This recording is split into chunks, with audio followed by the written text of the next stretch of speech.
Oggi parliamo della Cosa Nostra, ma in versione originale, in italiano. Mais pas en sicilien, on va pas abuser quand même, hein.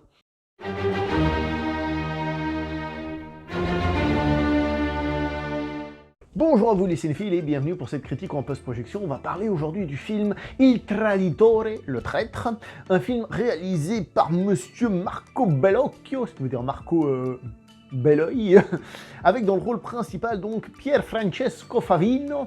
C'est un film qui est donc sorti en 2019 et qui était en compétition à Cannes. Alors que penser de ce film? Alors, il y a du bon, il y a du moyen et il y a du mauvais. Même si dans le mauvais, il y a des idées en fait. C'est des trucs qu'on pourrait qualifier entre guillemets de mauvais ou qui manquent de choses. En réalité, c'est parce qu'il y a une idée là derrière. Ce qui fait que le film, dans l'absolu, il est plutôt bon. D'accord? Il est même... mais il est loin d'être parfait. Donc je vais lui donner une très bonne note malgré tout, ce qui va paraître un petit peu contradictoire. Ce qui veut dire que d'un point de vue jouissance, c'est peut-être pas le meilleur film au monde. Parce que justement, enfin bref, je rentrerai dans les détails tout de suite après. Donc la note. Voilà. 7 sur 10. Voilà. Maintenant, on va rentrer dans les détails. Donc, ce film est une histoire vraie. C'est l'histoire de Tommaso Buscetta, qui était un mafieux très célèbre et qui a fait un accord avec le juge Falcone. Il lui a balancé tout ce qu'il fallait sur la mafia, ça fait un gros jugement, blablabla, et il y en a plein qui ont fini en tôle. Donc, ce film est un biopic, puisqu'on se base sur la vie de monsieur Buscetta, pas sur toute sa vie, il y a plein de choses qui ne sont pas indiquées. Et donc, nous, on va surtout suivre ce qui l'a mené, on va dire, à tout balancer au juge, et ce qui va suivre après. Et c'est là qu'on a la première qualité défaut, c'est que ce film, étant un film italien, il n'essaye pas d'être Le Parrain, il n'essaye pas d'être Scarface, qui sont, comme je l'avais déjà évoqué dans d'autres vidéos, des films qui ne se veulent pas glorifier la mafia, mais qui malgré eux l'ont fait. Et bien dans ce film-là, le réalisateur arrive à ne pas du tout glorifier la mafia. Mais comment est-ce qu'il fait ça? Il prend des acteurs, loin d'être mauvais, hein, bien sûr, c'est pour ça que c'est bien, mais il prend des acteurs qui n'ont pas de classe, qui n'ont pas de charisme, qui n'ont pas de présence comme ça à l'écran, qui crèvent pas l'écran, il n'y a pas un style, ils sont pas mis en scène d'une certaine manière. Je pense au Parrain, vous voyez, ce côté... cool quoi de la mafia, ce côté waouh, ben, là pas du tout, parce que le réalisateur évite complètement de sacraliser la mafia. Il fait tout ce qu'il peut pour la désacraliser au complet. Les mafieux sont montrés comme des mecs normaux, des gars de la rue, quoi, rien de spécial, des petits malfrats, on va dire, d'une certaine manière. Et c'est pour ça que je dis que c'est une qualité un peu défaut, parce que c'est bien, dans l'absolu, de pas montrer la mafia de manière sous un bon jour, vous voyez ce que je veux dire? Mais en même temps, ouais, ça manque de magie, de ce petit attrait, de ce truc qui te fait accrocher. Mais moi je trouve que c'est plutôt une qualité dans le fond. D'ailleurs, le début du film commence par une fête entre mafieux, on se croirait dans Le Parrain. Alors le Parrain, un peu version un peu cheapos, mais on a un peu la même idée du Parrain. Et après, donc le personnage part au Brésil, et alors ça c'est peut-être moi qui surinterprète, mais comme on a une image qui m'a fait penser au Parrain, après au Brésil justement j'ai pensé un peu à Scarface, parce qu'on retrouve un peu ce genre d'idées, de décors, et je me suis dit tiens, est-ce que le réalisateur ne fait pas exprès de commencer par nous ramener des idées de mafia un peu justement glorieuses pour ensuite, boum, tout bazarder. Alors, comme j'ai dit, je sais pas si c'est totalement fait exprès, mais j'aime bien cette idée, et elle fonctionne dans l'absolu plutôt bien, même si elle est anti-jouisive. Et tant que nous y sommes, l'un des principaux défauts de ce film, c'est que si on se renseigne pas un peu sur la vie de monsieur Buscetta, je trouve que le début du film est vachement difficile à suivre. Je comprends pas grand chose. J'avoue que j'étais perdu au début, je comprenais que dalle.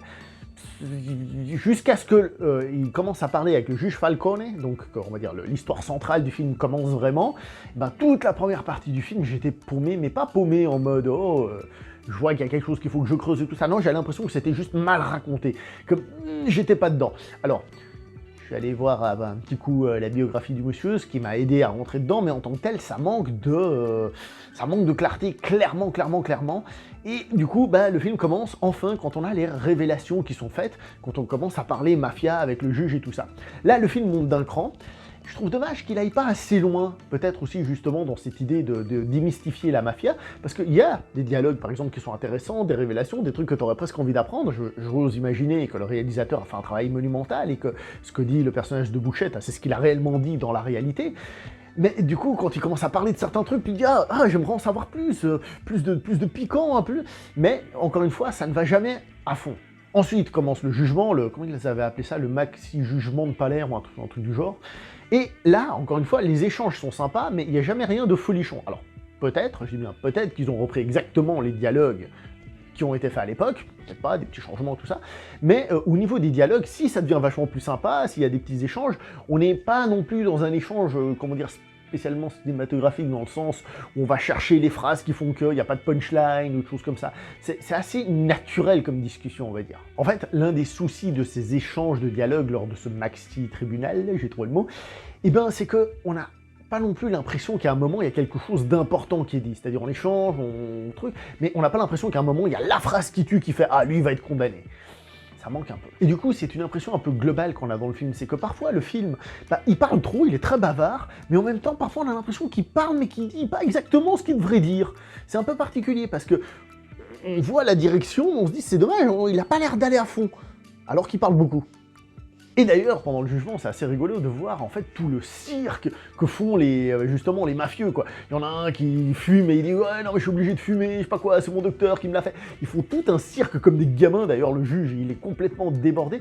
Et ça, ça va encore dans ce côté démystification de la mafia, parce qu'ils se comportent comme des gamins en cours, quoi, quand ils veulent faire chier le prof. C'est exactement ça. On n'est pas du tout dans une mafia classe ou quoi que ce soit. Si vous prenez le Parrain 2, quand Michael Corleone se fait juger justement, là on est dans une ambiance un peu pas cool, hein, mais évidemment, c'est pas ce que je suis en train de dire, mais un côté charismatique, gueule, et là non, c'est pas le cas, c'est vraiment mis à terre.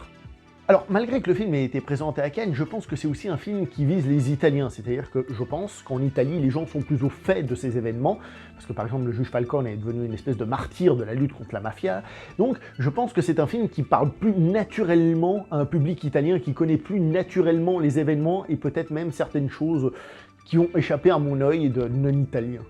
Un exemple de choses qui font que, par exemple, le public italien est peut-être plus susceptible de comprendre. Alors c'est un truc assez facile pour que moi je le comprenne, je pense que les autres vont le comprendre. Vous connaissez tous la chanson « Lasciatemi cantare con la chitarra in mano ». Bon, je m'arrête là, voilà, il va pleuvoir. Qu'est-ce qui se passe? Au bout d'un moment, la chanson, elle dit « Sono un italiano vero ». Et là, dans la chanson, il dit je sono un siciliano vero. Alors bon, comme j'ai dit, ça ne demande pas d'avoir étudié l'italien pendant 500 ans, mais le truc c'est qu'au lieu de dire je suis italien, il dit je suis sicilien à un moment donné, alors qu'il est censé être aux États-Unis. Donc on peut voir là une menace. Le truc c'est que, par exemple, moi je l'ai vu, il y avait des sous-titres qui sous-titraient la chanson, d'ailleurs c'est marrant parce qu'ils inventaient des paroles dans la chanson. Lasciatemi cantare, ça devenait, ce qui veut dire laisse-moi chanter, ça devenait laisse-moi chanter pour toi une fois, et une fois ça devenait laisse-moi encore chanter, ou des trucs comme ça. J'étais là, ouais, enfin c'est pas ce qu'il dit, mais c'est pas grave. Et ok, il traduit je suis un Sicilien, machin truc, mais peut-être, je dis bien peut-être que c'est une chanson connue, hein, mais que si on ne connaît pas les paroles, et ben peut-être à ce moment-là on passe à côté du fait que il n'a pas dit les paroles classiques. Il a certes dit sicilien, mais pas juste sicilien. Il l'a dit sicilien alors qu'il aurait pas dû le dire. Et là, tout d'un coup, il se regarde comme ça en mode « Oh, attention !» Voilà, bon, ça je pense que c'est assez facile d'accès, mais c'est pour dire qu'il y en a sans doute d'autres que j'ai loupés. Voilà, tout simplement. Et maintenant vient la mise en scène. En elle-même, elle est pas moche, mais elle est sobre, très très sobre. Et je pense encore une fois que le but, c'est de ne pas glorifier cette mafia. Alors, encore une fois, c'est bien sur le papier, mais dans l'absolu, ça manque un peu. Alors, il y a des fulgurances, par exemple, l'assassinat du juge Falcone, il est filmé d'une manière assez incroyable, assez tape à l'œil d'ailleurs par rapport au reste du film, qui n'est pas, je le répète, mal fait. C'est juste qu'il n'y a pas une mise en scène spécialement visuelle pour nous faire bam dans la gueule, d'accord? Il y a qu'à voir, par exemple, les derniers plans à la fin du film, c'est pas mal fait, au contraire, c'est plutôt bien fait, c'est bien filmé, c'est tout ce qu'on veut, mais ce n'est rien de folichon. Je pense justement dans cette idée que j'ai déjà répétée à cette fois. Et sinon, parmi les grandes qualités du film, il y a l'acteur principal quand même, qui a une bonne présence et qui en plus doit jouer le film dans plusieurs langues, hein, parce qu'il faut pas croire, hein, c'est un film, ça parle plein de langues, hein, c'est polyglotte. Hein. Alors il y a du sicilien, et je confirme, je ne comprends pas le sicilien, je connais ce qu'ils disent, mon Dieu. Il y a de l'italien, là ça va mieux pour moi, heureusement. Hein. Il y a un peu d'anglais, pas beaucoup, mais un petit peu d'anglais quand même. Hein. Il y a une chanson en espagnol, pas beaucoup, mais un petit peu. Il y a du portugais, et ouais, il y a du portugais aussi, donc l'acteur il doit se démerder dans plein de langues, et franchement, félicitations. Je dis pas que tout ce qu'il dit est parfait, qu'il parle toutes ces langues, mais en tout cas, bien joué, parce que c'était pas facile. Ce qui me fait dire aussi que pour voir ce film, il faut forcément des sous-titres, quelle que soit la langue dans laquelle vous le regardiez. Alors évidemment, si vous parlez italien, vous aurez plus de choses à comprendre, mais tout de même. Donc l'acteur est très bon. Donc au final, un film qui, pour bien l'apprécier, je pense qu'il faut se renseigner sur la vie de Buscetta. Il faut se renseigner sur sa vie, ce qu'il a fait, etc. Ça vous permettra de comprendre ce qu'il a fait avant, déjà, hein. Et ce qu'il fait un petit peu pendant le film pour comprendre quels sont les enjeux, etc.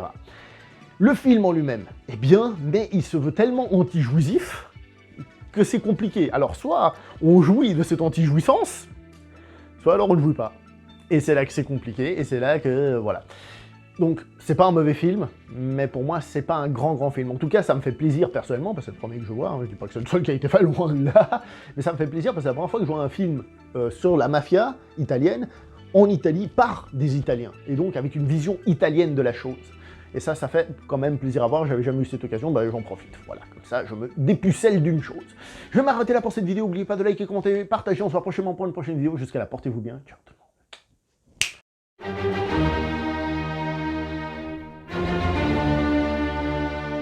Lasciatemi cantare con la chitarra in mano.